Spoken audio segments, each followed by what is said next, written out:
time it is. It's that official time. Where we take this worldwide. Let's go.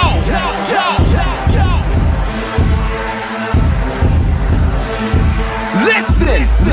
So now it's time to turn it up. Surf the radio waves as we begin to burn it up.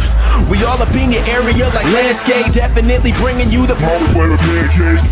It's a mandate that you tune in. It's time to move out so we can move in and recognize that this is no illusion. I'm here to clear the air so that there is no confusion. It all started off in the book of Genesis when Jacob was wrestling with who he thought was his nemesis. And when the man saw he couldn't overpower him, he touched his hip but he really could have devoured him. And from that point then we hear a name change, rearrange the game, so now we gotta change lanes. So I'm here to let you know it's time to listen to the Pancake and Powerslams Show. Let's go! Turn it up, it's the Pancake and Powerslams. Turn it up, it's the Pancake and Powerslams. Turn it up, it's the Pancake and Powerslams Show. Turn it up, it's the Pancake and Powerslams. Turn it up, it's the Pancake and Powerslams. Turn it up, it's the Pancake and Powerslams Show. Turn it up.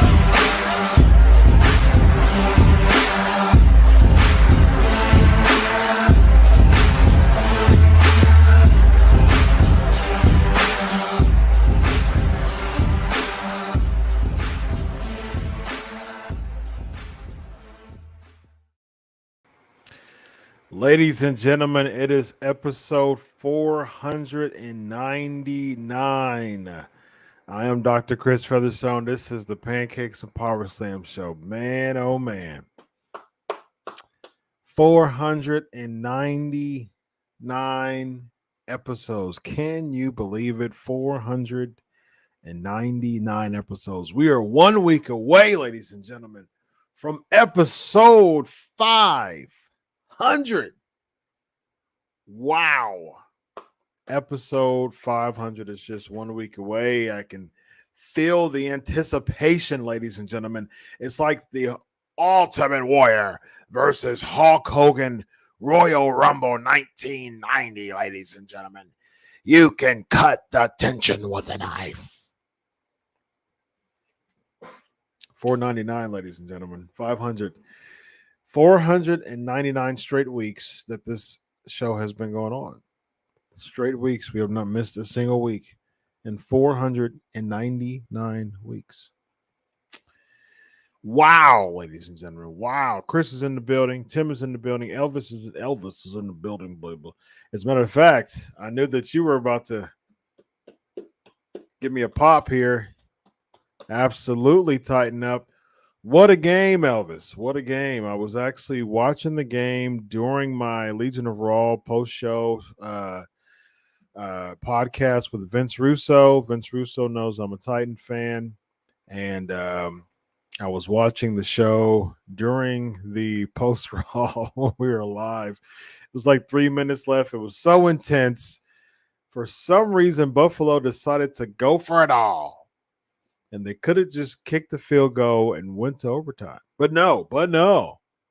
They wanted to go for the 4th and 1. Great defense by the Titans, by the way. First of all, the quarterback tries to convert for the first down. We were able to stop him a half yard shy of the first down. So it was 3rd and inches, 4th and inches. And we were able to stop Buffalo. For some reason, they decided to go for it all. They could have just kicked the field goal. They were like on the 2-yard line. But they decided to go for it all and bit them in the behind. Titans win. And now we're tied, actually. Buffalo and Tennessee are both 4-2. So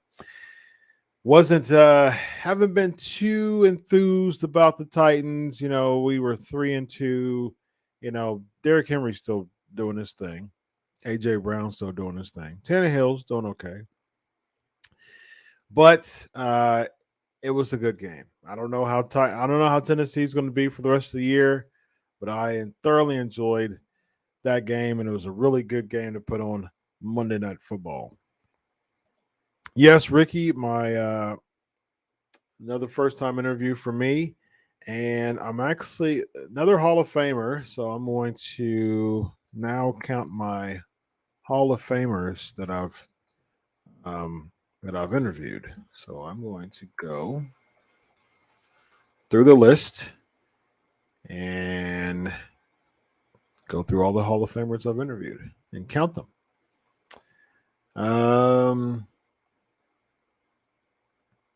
Let's see here. Tito Santana. Haven't interviewed him yet, but I've talked to him on the phone. I won't say his name though, because I haven't interviewed him yet.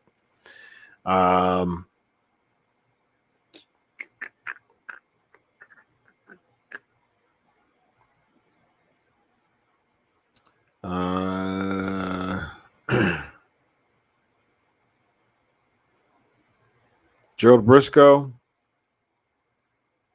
Steamboat.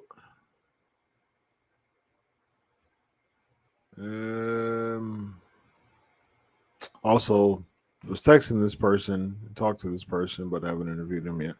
Road Warrior Animal, Paul Ellering.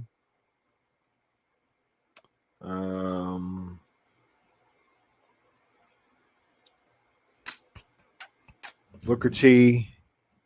So I'm at 6 now. 6. Jake Roberts, 7. Rikishi, 8. Bushwhacker, Luke, 9.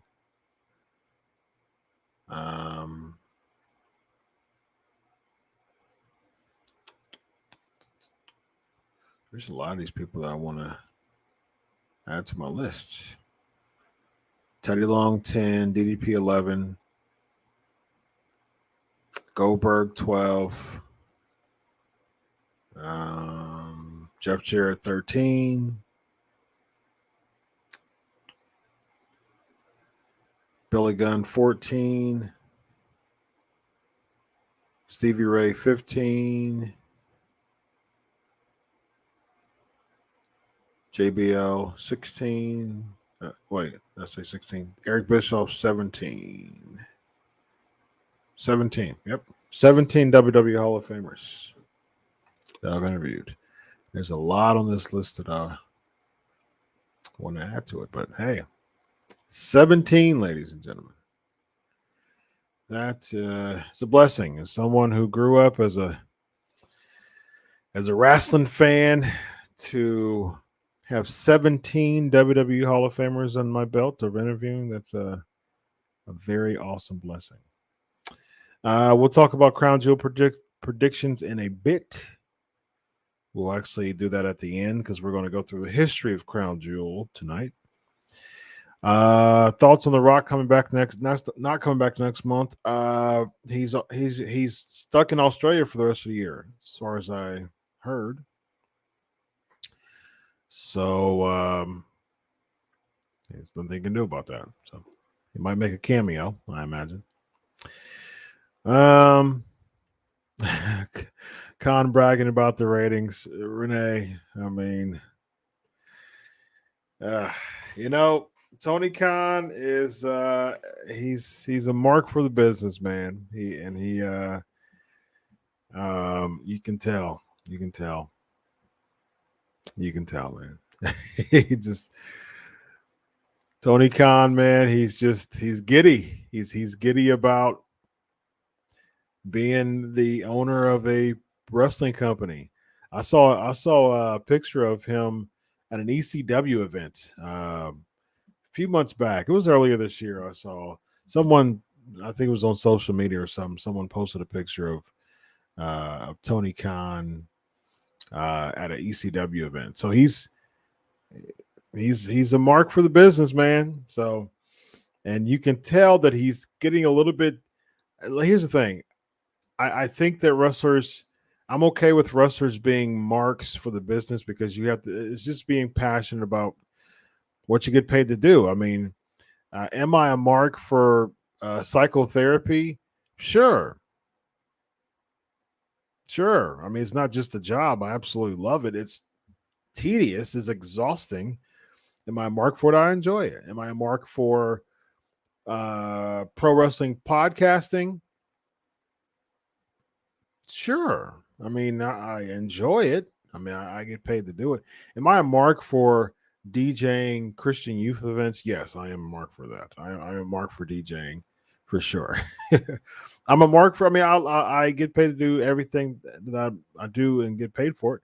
I love it, and so you got to be passionate for the business, and so I don't mind that per se. Um, but Tony Khan is just you've got to you've got to balance professionalism with markness, so to speak. And yeah, you know,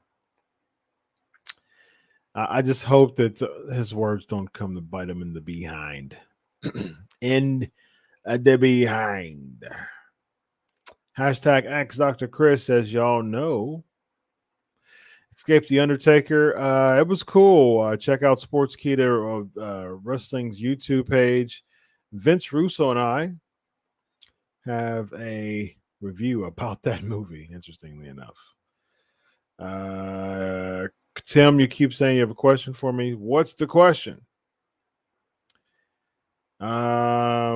What's up, Aaron? Always good to have you. How long do you think that Roman Reigns is going to hold on to the tribal chief gimmick? You know, it's really interesting how Roman Reigns is starting to become liked.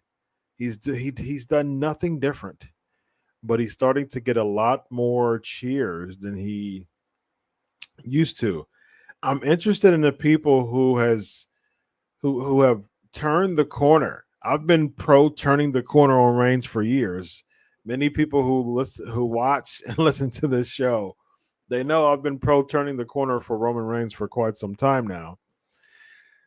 But I'm really interested to know like what makes someone cheer Roman Reigns now, and he's not done. He still does the acknowledge me. He does heelish things. I mean, he talks about he's the head of the table. Acknowledge me. But he's over. I mean, well, he's been over. I mean, he's been over for a long time. But people are starting to like him, and so I'm really interested to know why people are starting to like Roman Reigns now, as opposed to not liking him. I mean, he's on the same thing. So we shall see. I'm interested in knowing those. If you're listening to the show, if you're watching this show right now, whether live on archives, it's always better live, by the way, because you get to be a part of the most interactive and funnest chat in the planet, the PNP Nation. But if if somehow you catch this archive, put in the comment box, or of course, live crowd, put in the live chat. If you didn't like Roman Reigns at one point in time, why is it now that you like Roman Reigns? If you do like Roman Reigns, I've liked Roman Reigns since he's turned babyface a long time ago, and I've been pro Roman Reigns. And again, look at the archives of my shows on here on PNP and other platforms, and you would know that I've been a Roman Reigns guy for a long time. So yeah, I mean, I'm interested to know that he's done nothing different, but people are cheering him. You're next. No, you're next. Should be a fun game for sure. You daggone right, Elvis, 76-yard run. Absolutely. Yes, Danny. Yeah, I pop for that, man. That was great. What a way to pop me at the end of the show, man. I was like, whoa, that was pretty cool. He's a really nice guy, Danny. We talked before this show, and he was very interested that I'm a psychology doctor, and asked me where I was from. I said Columbus, Ohio, born and raised. He said, yeah, it's a great spot up there, great place. And so man, he popped me at the end, man. Go Bucks, absolutely. Looking forward to the night game versus Indiana this week. For those who don't know, which you probably should at this time, speaking of Mark, I am a college football mark. I mean, like, if you want to talk about markdom, markness, I am a college football mark. I love college football. I love college football more than I like Raw, hands down. And I love college football.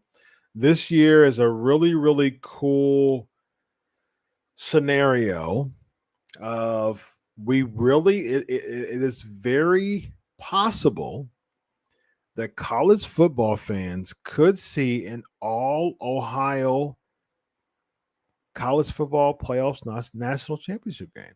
It is very plausible. It's very plausible. And I have every year I do like my takeaways every week of college football.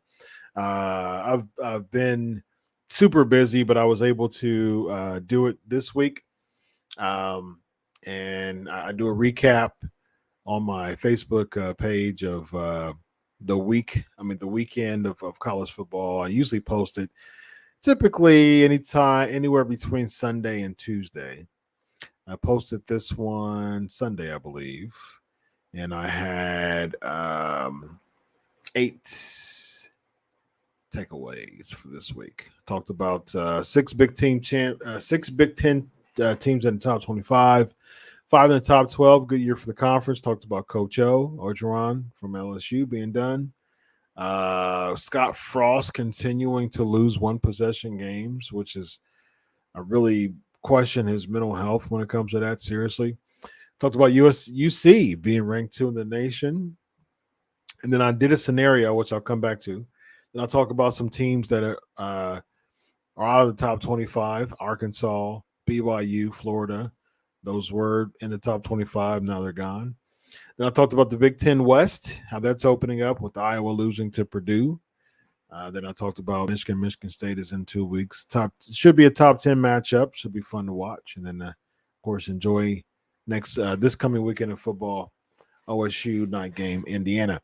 So I did talk about the scenario as far as an all-Ohio national championship. So right now, if Ohio State wins out, if Cincinnati wins out, you have Cincinnati and Ohio State going to the SEC championship game as 2 and 5. If Ohio State and UC went out. If Oklahoma loses anytime between now and the end, that's Ohio State moving to that 4th spot. But that would put Alabama at 3, and UC and Alabama would be a really interesting game. Actually, I'll be really interested in seeing that. But I'm just tired of Alabama being in the mix. But I wouldn't mind UC Alabama though. So here's the thing. Here's a more plausible option if Oklahoma wins out. If Georgia beats Alabama in the SEC championship game, that takes Alabama out of the college football playoff discussion. That moves Ohio State to 4th. That makes the top 4 Georgia, UC, Oklahoma, Ohio State. So that means 1 versus 4. Georgia plays Ohio State wins. 2 versus 3. Cincinnati plays Oklahoma. Cincinnati wins. That means, ladies and gentlemen, the college football playoff national championship is the Cincinnati Bearcat Lees against the Ohio State Buckeyes. All Ohio National Championship. I'm here for it. Chad is asking, could you try to get a watch party with Stu Hart Stampede Wrestling back in the day? Highly doubt that because I think WWE has the rights to that.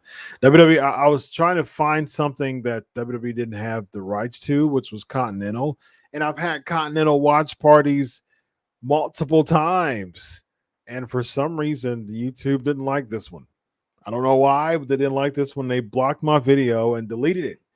So those jokers deleted my video, which is terrible. Keith is saying, as a Bills fan, the game distressed me, but I'll get over it. It was a really, really interesting game. Loved it. Absolutely loved it. Yes. He's in Australia.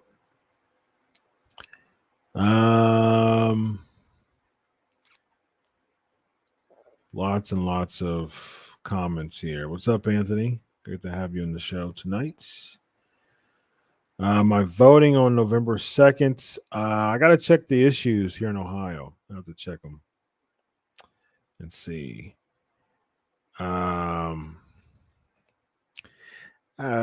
Sure, whatever. I mean, I heard the Jays that's Young Bucks wear are fake. They're airbrushed. So I am not sure about that, but that's what I heard from someone who is an expert in shoes. So what do I think about it? I don't care. I mean, I really don't care. I don't care, but okay.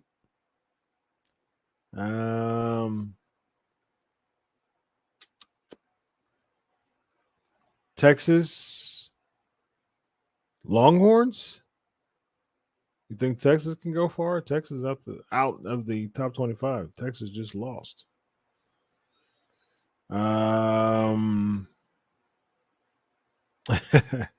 Kansas Jayhawks. Talking about Big 12 here and have a big game Saturday. Oklahoma, oh boy, might get ugly, but I always go for my Jayhawks. Yeah, Kansas. That's unfortunate, man. Didn't somebody took that Kansas job a few years ago? Didn't Mac Brown take the Kansas job a few years ago? I know he's at North Carolina right now. I thought somebody took that Kansas job that was notable. Maybe Les Miles. Was it Les Miles from LSU? Let me see.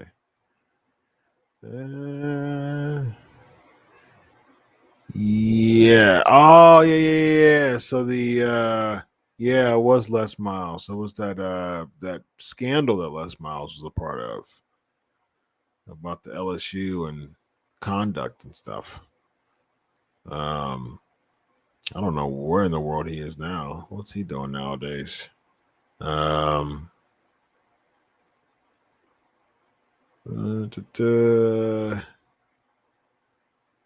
Yeah, I don't even know where he's at nowadays. Like where he's at as far as. But Kansas was terrible last year, though. They didn't win a single game. For Les Miles to be a national championship team, man, he did at LSU. He had some sparks. 05, 06. A mediocre Oklahoma State career as a head coach got him a job at LSU. Interestingly enough, but he came right in, doing pretty good. Like the first 3 years, a couple mediocre years, and again. 11-2, 13-1, won a national championship in 2007. Unfortunately, beat the Buckeyes that year. Went to the championship in 2011. So 10-3, 10-3, and then toward the latter part of his career wasn't very good. So half of his career in LSU was pretty solid. Went to Kansas and just took a dump on his career. Wasn't very good at all, actually, when he went to Kansas. Let's see. Did you hear some WWE talent saying that it's up to fans to pick up their heels or baby faces? I think that's just silly. I mean, like good booking can book anyone to be hated or loved. I mean, like I say this all the time. I cannot stand Adam Cole's character. I cannot stand it as a heel. It's just okay. Sure, he's cocky and arrogant, but I mean, what is it about Adam Cole that people don't like? Really? I mean, like he has super cool music, always has super cool music, super cool moves in the ring with the baseball knee strike, like the Shining Wizard. the Panama Sunrise. And I mean, he's solid, very solid in the ring. The whole boom, Adam Cole, baby. What is it that I don't like about it? Like, what is it about Adam Cole that I'm not supposed to like? Like, help me, booking team, explain what is it about Adam Cole that I'm supposed to not like? And NXT did a bad job at this. AEW is doing a worse, even worse job. It's terrible. Like, Adam Cole should make a much more of an effort to work on his heelness. Someone like a Jericho or someone back there that really understands the importance of making paying it forward to fellow wrestlers. I say I think it's a very selfish move when a heel doesn't do anything about getting cheered more than a babyface. I don't like it. I don't like the fact that Malachi Black's not doing anything right now to try to get more heel heat. I don't like it because it's making the baby faces look like chumps. Not only are they losing, but they're getting booed. It's like, what are y'all doing here, man? Like, it doesn't make any sense to me whatsoever. It is not good booking. It's not good writing, and it doesn't put anybody over except for the heel who's supposed to eventually put over the babyface if they're in the feud. And the heel is supposed to do everything in his power or her power to elicit boos. If I am told in the back that I am supposed to be a heel and people cheer me, I would be upset about that. Like, I would not be okay. I would not be okay if I'm really supposed to be a heel in the professional wrestling business. If someone cheers me, if people cheer me, I would do everything in my power to elicit heat. I would not be okay with it. I would not allow it. I would be very MJF like. I would just emasculate the crowd. I would talk them down. I would just minimize them. I would make them look like peasants. Like, I would make the crowd love to hate me. And that's what a heel does. That's why JBL was so good as a heel. JBL, like MJF, has a lot of shades of JBL when JBL was a heel. JBL knew how to work the crowd. He knew how to be a chicken crab heel. He knew how to be Weasley. He knew how to barely get out of matches. I mean, that's heel 101. That's heel 101. And like, that's like if MJF is the heel and he's like, people are cheering him and he's just milking it. He's just soaking it in. Like, he's not doing anything about it. Like, and here's the thing. I've said this before. Proof that MJF's a good heel. Before MJF, and I like Brian Pillman Jr., but before MJF, Brian Pillman Jr. was barely mid-card. After MJF, where's the television exposure of Brian Pillman Jr.? There is none.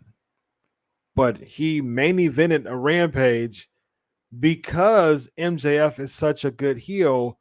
People don't really care about Brian Pillman Jr. I mean, you can see it in the crowd. They really didn't care about him too much, but they sure enough cared about him when he started cutting promos about his dad and started talking about his aunt and his sister. I mean, those things are really, really important, man. You have to be a good heel. Otherwise, if people are cheering MJF and they were really trying to milk this Cincinnati thing when they were there, if there would have been the split cheers and things like that, there's no way that Brian Pillman Jr. would have been as over as he was if MJF was not a good heel. No, it's not Jericho, my graphic. So, what else we got?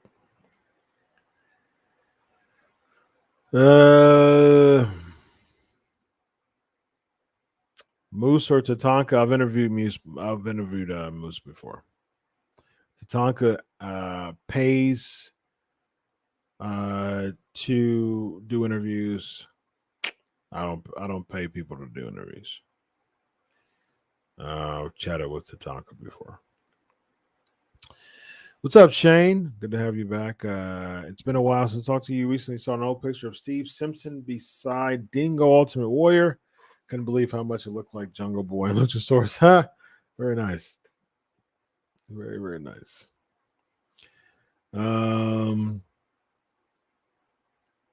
People putting requests for 500, show 500.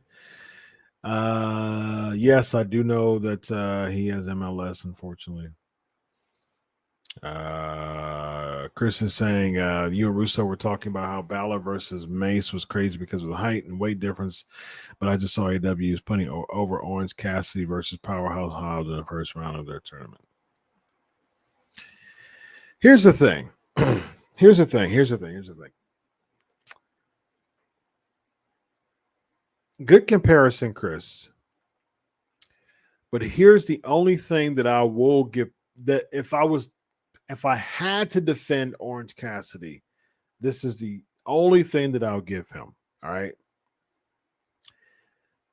In the pro wrestling industry, charisma can take you far, far, far places, and it can cause a kind of larger than life feel. Now, is Orange Cassidy larger than life? No. But at the same time, it can create a feel that can make you have that type of extra superpower, so to speak. Case in point, when Finn Balor, before nowadays, it's not really a big thing anymore. I was actually at Extreme Rules when he was a demon, and somehow they really booked him falling off of the turnbuckle, which was horrible. But when he was the demon, when he went that and did that, it was just like, okay, like he's different now. He's the same Finn Balor, but when he gets in that gimmick, it's just like he's got some type of superhuman strength now. With Orange Cassidy, he's so over as a character that his charisma can take him to his charisma can give him a pass of believability and people wanting him to get to the next level. That David and Goliath feel. All right. Powerhouse Hobbs can slip on a banana peel, and there you go. Orange punch and things like that. With Finn Balor, unfortunately, the charisma of Finn Balor is just almost non-existent. I mean, it's just,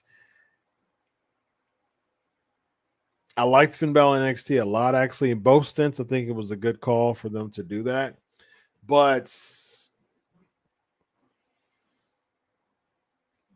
I mean, his character is just so bland to me. There's just nothing that sticks out about Finn Balor. As far as how he's being booked, very, very solid in the ring. The whole light thing is getting super old and stale. They need a major, major overhaul with Finn Balor. Now, here's the thing. I can see possibly Finn Balor being Xavier Woods and that causing Finn Balor to start a heel turn. King Balor type of deal. Could we see Finn Balor as a heel? Perhaps. They're both Balor's actually coming to Raw, and Xavier's going to SmackDown. So, do you possibly do a Balor heel turn, and that calls Balor versus Big E? Perhaps. I think. I mean, I like Xavier Woods winning. You know, it's supposed to be a feel good. You know, a Crown Jewel's all about feel good, and I like that. I actually am looking forward to Crown Jewel. I just like that feel good attraction. I'm old school. I'm used to attractions like big box office marquee attraction pay-per-views, you know, with colossal matches, you know, and I like that. I like that feel. I'm old school like that, man. But Xavier Woods and Finn Balor's done a very colossal match. if Xavier Woods wins the King of the Ring, I think just for the sake, it would be cool for the sake of the fact that he wanted it. He wanted to have a King of the Ring. But I think as far as booking and meaningfulness as far as the King of the Ring, if Balor wins and becomes a heel as King Balor and goes on Raw as a heel, and that prompts him to want a title match against Big E, that would make more sense to me as far as winning the King of the Ring. So there's my prediction for the King of the Ring there. Matter of fact, we'll get to that in a minute. All right, I'm going to go through the King of the Ring after. Let me see. I'm going to check these X first questions. Favorite Titan player of all time is Steve McNair. Actually, that's second. First is Eddie George. I became a Titans fan because of Eddie George. Because why? Why is that? Because I'm an Ohio State mark. That's why. Tired of WCW, their dumb DQ finishes, matches interrupted, insane matches over and over. Yeah, B-roll over and over and over and over and over and over again. Jeff Hardy and Ricochet become a tag team. So Rick Hayes learned from one of the best in the business. Okay. Okay. Okay. Sure. I mean, that does nothing for me as far as my interest. Been seeing rumors, and I thought it may be a shocker. Braun Strowman shows up bound for glory. Yeah, he's been rumored to go to TNA. I would like to see a match between him and Morrissey. That would be pretty cool.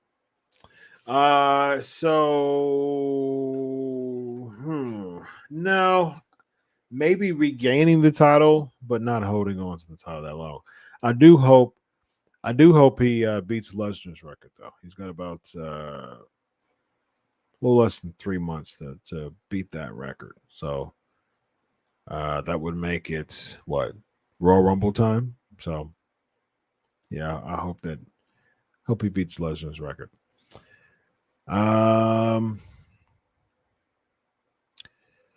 Rampage, no, because Rampage, that'll be the same thing as like saying Thunder or SmackDown moving to Monday.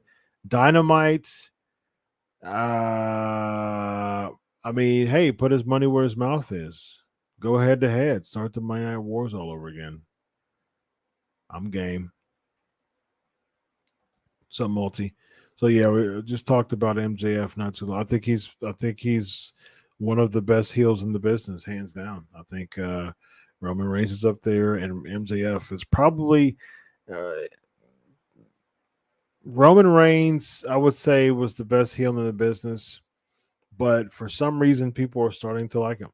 So, I'd say, I mean, MJF he's really, really high up there, if not arguably the best heel in the business right now. So, very, very, very good heel, MJF. Fantastic. All right, let's go to Crown Jewel. So there's been 3 Crown Jewel events. Actually, it's been 2.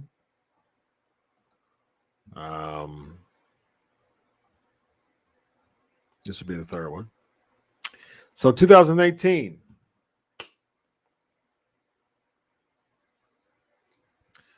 I would have to disagree with you. I think MJF is the best in the business. What are you disagreeing with? I just said that he's one of the best heels in the business. So, I don't know what you're disagreeing with, Multi. Did you hear what I said? Shinsuke defeated Rusev to retain the U.S. Championship. Oh, yeah, they had that World Cup stuff going on in 2018. No, I think MJF is better than Roman Reigns as a heel. That's what I was saying. I was saying that Roman Reigns is starting to become cheered. So one would argue that MJF is the best, or at least one of the, or not the best heel in the business right now. Rey Mysterio defeating Randy Orton by pinfall. Huh. Wow. Did I miss? I saw that. I mean, I saw. You know what's so interesting about 2018 Crown Jewel? I watched this. No, it was the Greatest Royal Rumble was what I watched in my surgery bed. That was the same year, I believe. Interesting. So 5.5 minutes, Rey Mysterio beats Randy Orton in a World Cup quarterfinal match. I gotta watch that. This is the third one, Ricky. I mean, I've watched all of them, but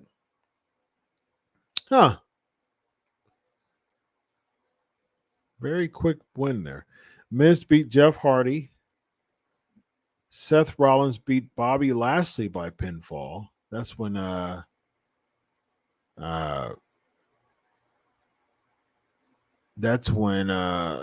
Bobby Lashley was with Leo Rush. My man.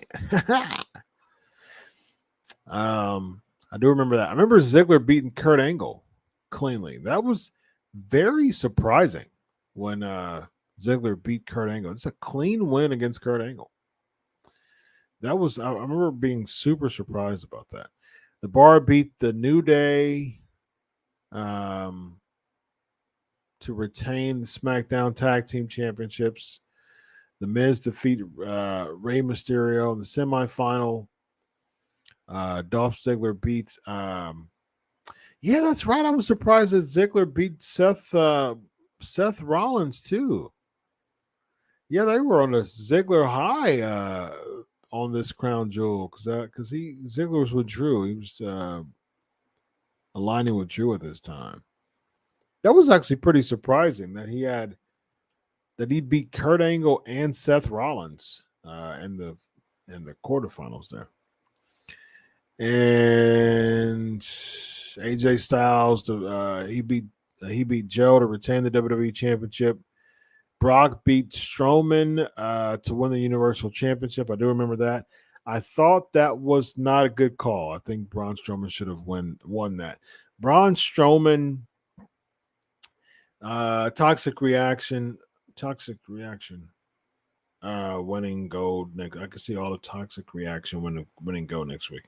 Yeah, so Halloween Havoc, Mandy Rose is going for the team tag team, and the others are going for Mandy Rose is going for the women's championship against Raquel Gonzalez, and then Io Shirai and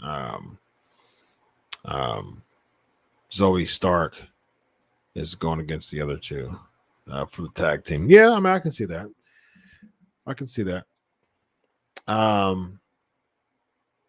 Yeah. So yeah, I thought beating Braun Strowman wasn't it. I don't think that was a good call. I wasn't a big fan of that actually.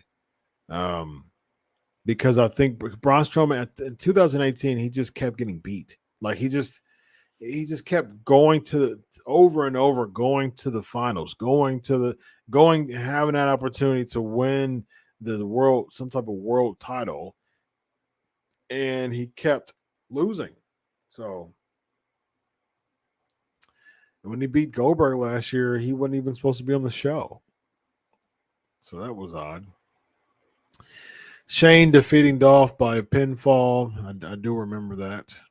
It was some odd, weird replacement for The Miz. And that led to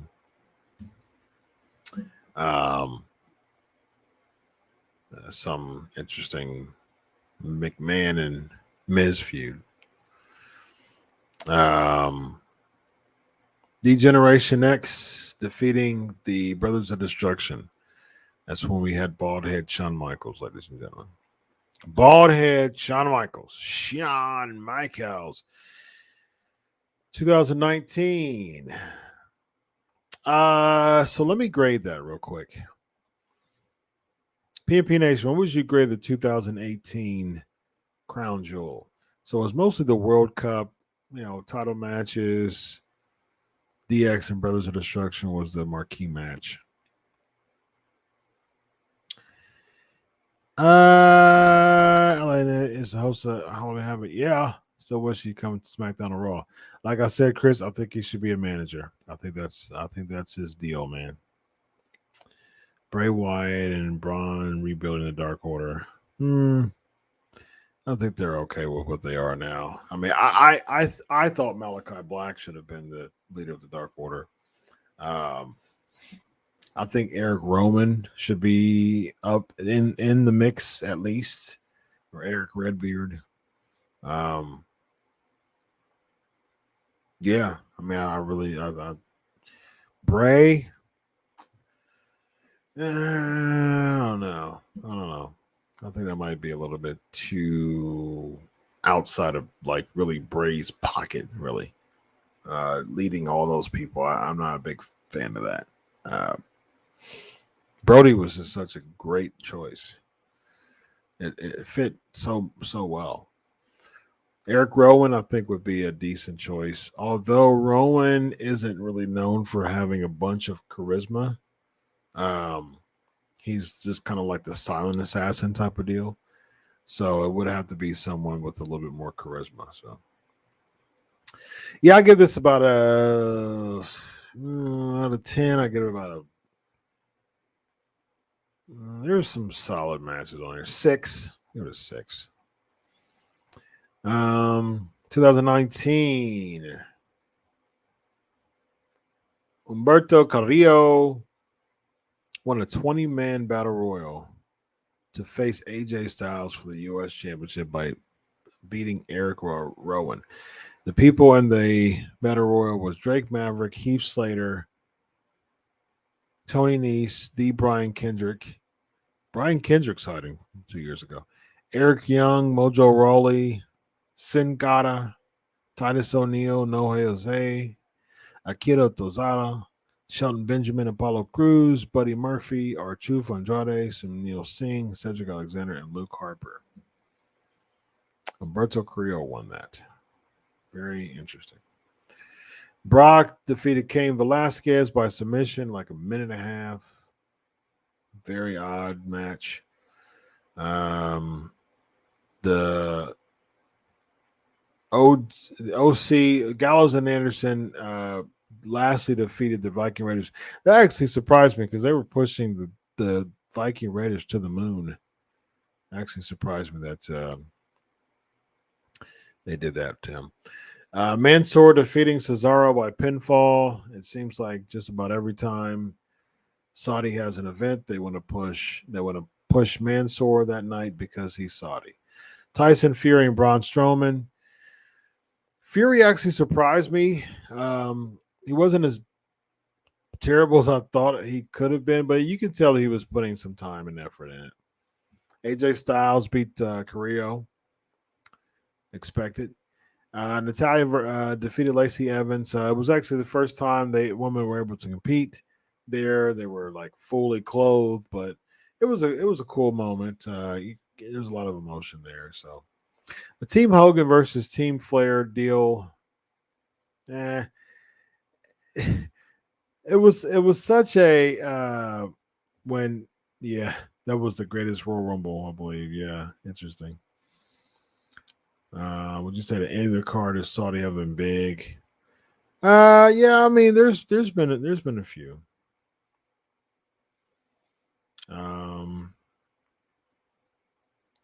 Coming back to WWE? Nah. Not anytime soon. All the rumors, where do you think? I hope Buddy Murphy ends up. I think he'd be really good in the junior. Well, he's bulked up again. He looks jacked. I think Buddy Murphy and Impact will be pretty cool. I would like to see. I heard AEW passed on him though. I would like to see Buddy Murphy and Malachi Black go at it again. That would be pretty cool. They really bought some really good intensity out of each other. Team Hogan and Team Flair was just all gimmick, Very interesting because Orton, King Corbin, Bobby Lashley, Shinsuke Nakamura, and Drew McIntyre was on Team Flair, and then Roman Reigns, Rusev, Ricochet, Shorty G, and Ali was Team Hogan. Very surprised. Like on paper, it seemed like Team Flair would take him out in a heartbeat. Fiend beating Seth Rollins for the Universal Championship. Yep, that was expected.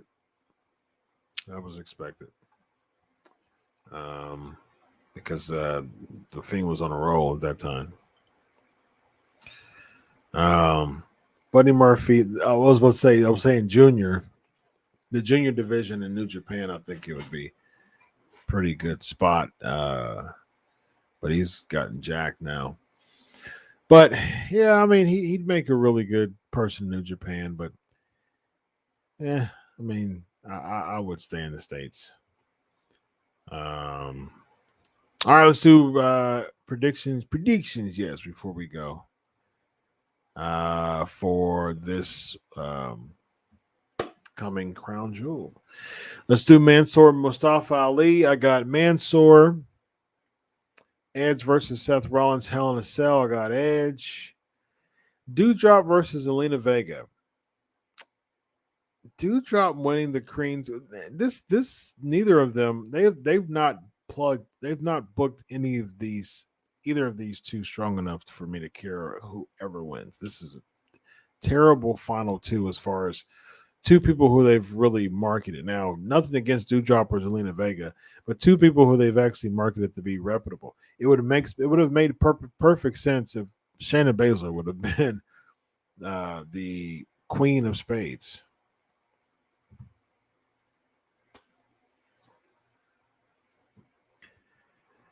She's the Queen of Spades, and it would have made sense if she would have won the Queen's crown.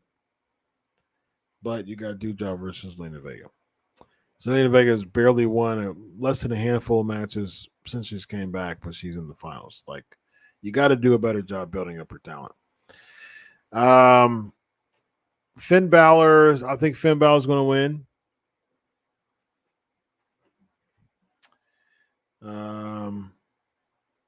Finn Balor, I think Finn Balor is going to win it. Could lead to a heel turn.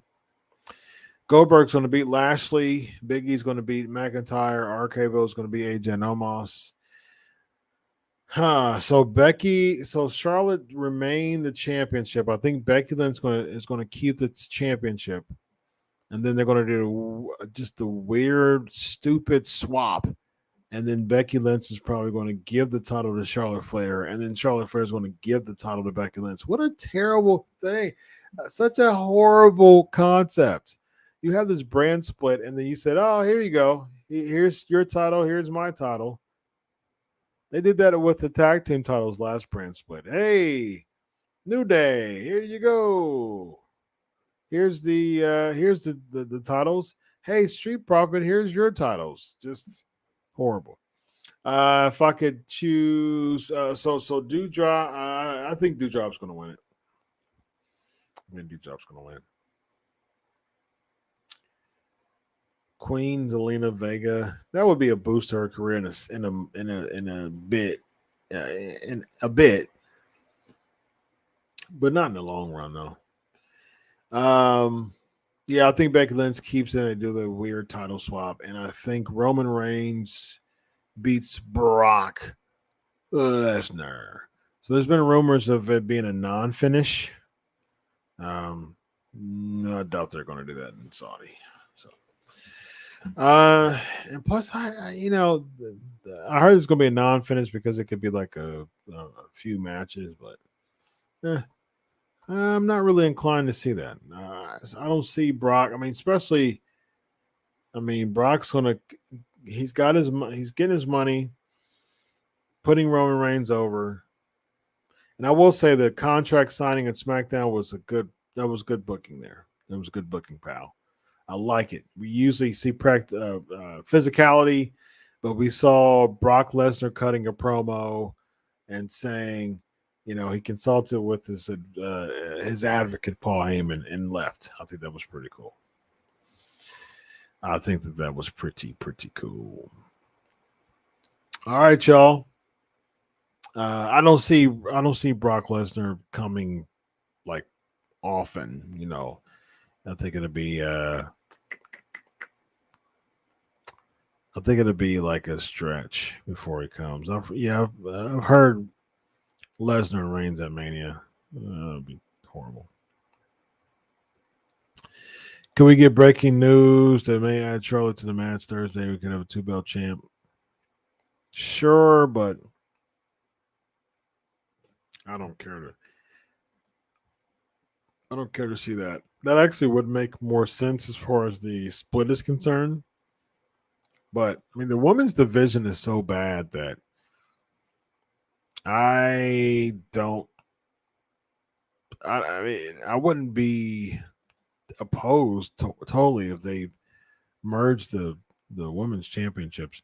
Although I do think it gives someone an opportunity that may not have on the respective brands, like a Naomi, for instance. But the women's division is booked so poorly. It's just, and I just don't understand why they still have those women's tag team titles. Like, they just go around, like Rhea Ripley and Nikki ASH, they really wrestle, and they just go around and backstage promos every week. There you go, ladies and gentlemen. Not good. Dumber than that is Corbin winning King the Nakamura stealing then on SmackDown and saying Nakamura giving crown back he won. Over the crown. All right, y'all. I'm gonna get some rest. Dr. Chris is a busy man. But $4.99 is in the books as always. Great time, y'all. Fantastic time. Again, y'all, next week, 500 episodes. Follow me at Chris Prolific. You see that underneath my name. If you haven't yet, follow me on Twitter and Instagram at Chris Prolific. Subscribe. Follow the Pancakes and Powerslams YouTube page. Subscribe there. See right there. Subscribe. And also hit that like button on the Facebook page. And ladies and gentlemen, listen, I would absolutely love your support on Patreon, patreon.com/Pancakes and Powerslams. You see this shirt right here? You get to be a recipient of one of these things by being a member for 3 months. And I'm going to start opening up for patrons with the top tier to have private Q&A sessions. I got a long Rolodex full of wrestlers. So as I continue to build up my Patreon, expand my Patreon, build my Patreon, I'm going to start having some private Q&A sessions with wrestlers, P&P style, ladies and gentlemen. Thank you. Thank you very much. Thank you, Reese. Absolutely. Go Bucks. We'll end it there, ladies and gentlemen. Until next week, enjoy your Ricky Wrestling. God bless. And always remember, I'll do it for you. 500 next week. Have a good night. Bye-bye.